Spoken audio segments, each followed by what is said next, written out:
ఇవాళ తెలుగు రాష్ట్రాల్లో అంటాం కంటే దేశవ్యాపితంగా పుష్ప హీరో అల్లు అర్జున్ బెయిల్ రద్దవుతుందా, మళ్ళా జైల్లోకి వెళ్తాడా, చాలా పెద్ద హాట్ టాపిక్గా నడుస్తూ ఉన్నది.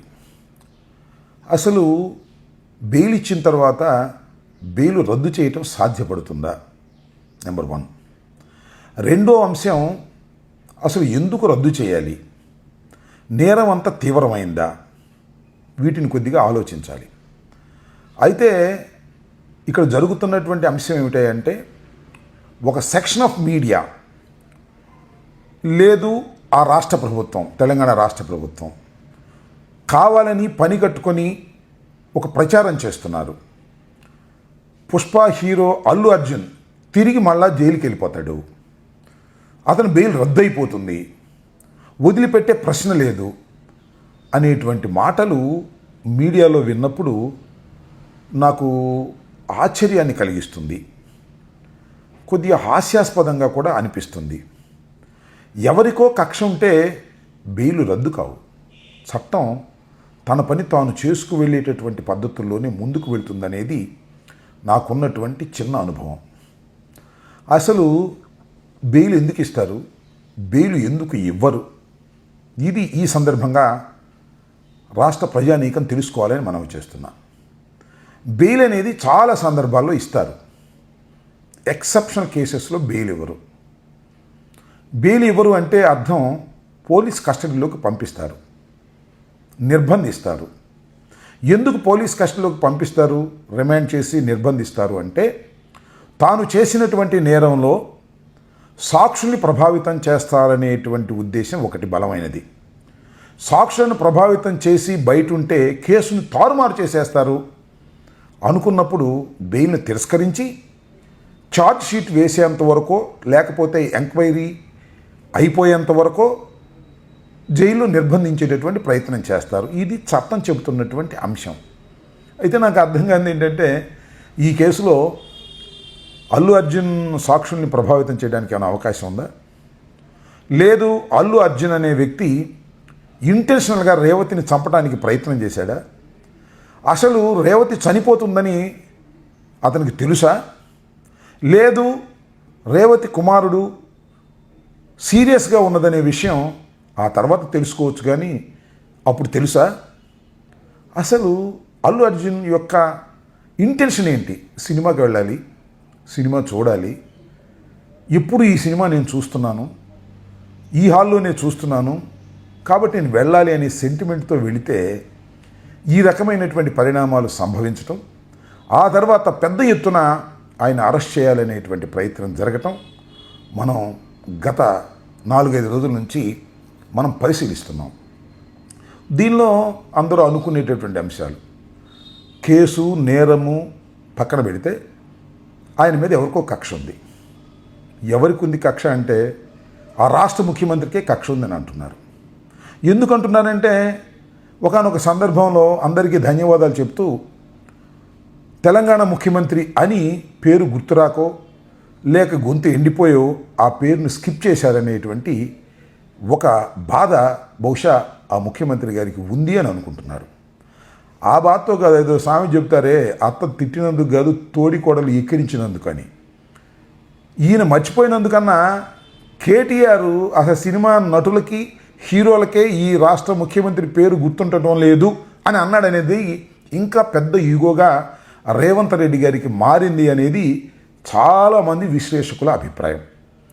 నాకు తెలియగలుగుతానండి, పేరు మర్చిపోతే ముఖ్యమంత్రి గారి పేరు మర్చిపోతేనో, లేక ముఖ్యమంత్రి గారి కోపం వస్తేనో, లేకపోతే కేటీఆర్ గారు దిప్పి పొడిస్తేనో అన్యాయంగా అనవసరంగా తీసుకెళ్ళి లోపల పెట్టేయడం ధర్మమేనంటారా? ఇది తగునా? ఆలోచించుకోవాలి ప్రజానీకం. నాకు ఇంకోటి కూడా అనిపిస్తుంది, అదేమిటంటే, ఒక సెక్షన్ ఆఫ్ మీడియా అండ్ రాష్ట్ర ప్రభుత్వంలో ఒక భాగం, కాంగ్రెస్లో అందరూ కాదని నా అభిప్రాయం, ఒక భాగం అల్లు అర్జున్ని, అల్లు కుటుంబాన్ని ఒక రకంగా బ్లాక్మెయిల్ చేస్తున్నారు. త్వరలో వెళ్ళిపోతాడు లోపలికి, అరెస్ట్ చేసేస్తారు, బెయిల్ రద్దయిపోద్ది అని భయపెట్టేటటువంటి ప్రయత్నం చేస్తున్నారు. నాకున్నటువంటి అవగాహన మేరకు హీరోలు సినిమాల్లో బ్రహ్మాండంగా ఉంటారు, కానీ నిజ జీవితంలో వారికి అంతగా గొప్ప ఆలోచన విధానాలు ఉండవని నా వ్యక్తిగతమైనటువంటి అభిప్రాయాలు. ఇలాంటి సిచ్యువేషన్ని ఎదుర్కోవడానికి సాహసం చేయనేది కూడా నా అభిప్రాయం.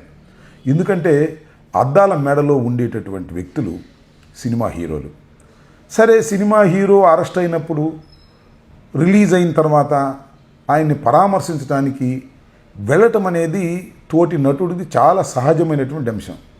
ఇక్కడ కొంతమంది ఏమంటారంటే ఆయన్నైతే పరామర్శించడానికి వెళ్తారు, కానీ రేవతి కుటుంబ సభ్యుడు ఆసుపత్రిలో ఉంటే పరామర్శించడానికి వెళ్ళడా? ఇది ఒక వాదన. వెళ్ళరు వాళ్ళు. ఎందుకు వెళ్తారు? కన్సర్న్ ఇతనితో ఉంటుంది, సినిమా హీరో తోటి హీరో అని. అయితే సహాయం చేయటానికి ముందుకు రాకోకుండా అల్లు అర్జున్ కుటుంబం ఉందా? లేదు కదా. ఎమ్మటే వారు ప్రకటించారు కదా, 25 లక్షలు ఇస్తామన్నారు. వారి యోగక్షేమాలు తెలుసుకోవాలనేటువంటి ప్రయత్నం చేస్తున్నారు. ఇది తప్పెలా అవుతుంది నాకు అర్థం కాలేదు. కేవలం మన కోపం ఉంటేనో, మన పేరు స్మరించలేదనో, మనం కక్షగట్టి లోపల పెట్టేసి చట్టాన్ని వాడేసుకుంటే ఇది తగునా అనేది రాష్ట్ర ప్రజానీకం కన్నా కూడా సినిమా ఫీల్డ్లో ఉన్నటువంటి వ్యక్తులు ఆలోచించుకోవాలని నేను ఈ సందర్భంగా గుర్తు చేస్తున్నా. దాంతోపాటు ఇంకో విషయం చెప్పాలి. ఇక్కడ అల్లు కుటుంబం, అదేవిధంగా మెగా కుటుంబం చాలా సన్నిహితులు. నేను గతంలో కూడా చెప్పా, ఒకరి మీద ఒకరు ఆధారపడి రాజకీయాల్లో కానీ సినిమాల్లో కానీ పైకొచ్చినటువంటి వ్యక్తులు. ఇక్కడ అల్లూరు రామలింగయ్య గారిని మనం గుర్తుపెట్టుకోవాలి. అల్లూరు రామలింగయ్య గారితో వియ్యం పొందిన తర్వాతే చిరంజీవి గారు మెగాస్టార్గా వెళ్ళారు. మెగాస్టార్గా వెళ్ళడానికి అల్లు అరవింద్ గారి కృషి కూడా ఉందని నేను విశ్వసిస్తాను, నమ్ముతాను. ఇవాళ వారు ఈ స్టేజ్లో ఉన్నారంటే పరస్పర సహకారంతోనే ఉన్నారు. మొన్న కూడా వారు పరస్పరంగా సహకరించుకున్నారు. రిలీజ్ అయిన తర్వాత తన్ను పరామర్శించడానికి తోటి నటులందరూ వచ్చిన తర్వాత ఆయన సురేఖ గారి ఆహ్వానం మేరకు చిరంజీవి గారి ఇంటికి వెళ్ళారు. అక్కడి నుంచి నాగబాబు గారి ఇంటికి వెళ్ళారు. ఒక మంచి సంకేతాన్ని పంపించారు, మేమంతా ఒకటేనో కష్టకాలంలో కలిసి ఉంటామని. శభాష్, దాన్ని మనం మెచ్చుకోవలసిందే. అయితే ఇక్కడ ఒక చిన్న మాట నేను చెప్పాలని అనుకుంటున్నాను, తప్పుగా భావించొద్దు.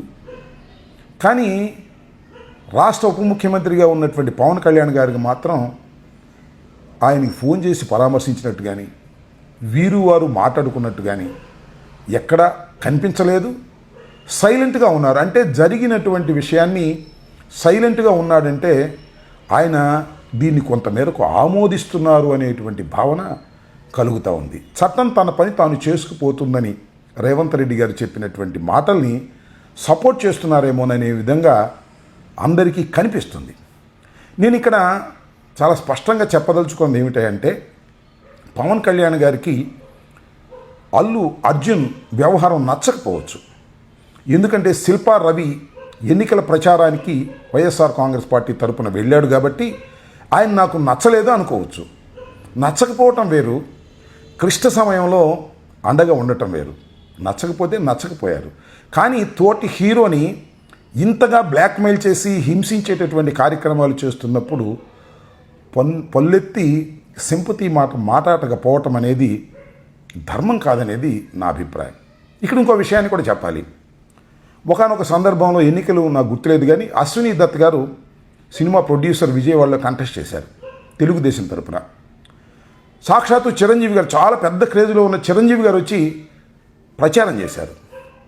సరే, అఫ్కోర్స్ ఓడిపోయాడు అనుకోండి, ఎవరు మన అశ్విని దత్ గారు ప్రచారం చేశారు. అదేంటి వ్యక్తిగత సంబంధ బాంధవ్యాలు అనేవి ఇక్కడ గుర్తుపెట్టుకోవాలి. అలాగే అల్లు అర్జున్కి శిల్పా రవికి వ్యక్తిగత సంబంధాలు ఉన్నాయని మీరు ఎందుకు అనుకోవటం లేదు? ఆ ప్రేమతోనే వచ్చుండొచ్చు కదా. మీ మీద కోపంతో వచ్చాడు ఎందుకు అనుకుంటున్నారు? మీ మీద కోపంతో వచ్చాడనేటువంటి ఉద్దేశంతోనో, శిల్పా రవికి సపోర్ట్ చేశాడనే ఉద్దేశంలోనో, ఇలాంటి కీలక సమయంలో మీరు ఒక సినిమా హీరోకి జరుగుతున్నటువంటి నష్టాన్ని కానీ అన్యాయాన్ని కానీ తోటి సినిమా హీరోగా బంధువుగా మీరు అండగా నిలబడకపోవటం మీ అభిమానులు కూడా నచ్చదని నేను భావిస్తూ ఉన్నా. టోటల్గా చూస్తే నాకు అనిపిస్తున్నది ఏంటంటే, మీడియాలో ఒక సెక్షను, అదేవిధంగా ప్రభుత్వంలోని కొంతమంది అల్లు కుటుంబాన్ని బ్లాక్మెయిల్ చేయాలని, లొంగ తీసుకోవాలనేటువంటి ప్రయత్నం చేస్తున్నారు. మరి ఎందుకు బ్లాక్మెయిల్ చేయాలనుకుంటున్నారో నాకు తెలియదు, లేక ఈగో చల్లార్చుకోవడానికి చేస్తున్నారో నాకు అర్థం కాలేదు.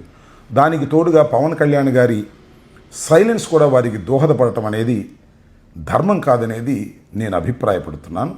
ఏది ఏమైనా ఒకటి చాలా స్పష్టంగా చెప్పదలుచుకున్నాను. అల్లు అర్జున్ బెయిల్ రద్దయిపోతుందనేది కేవలం పుకారు మాత్రమే.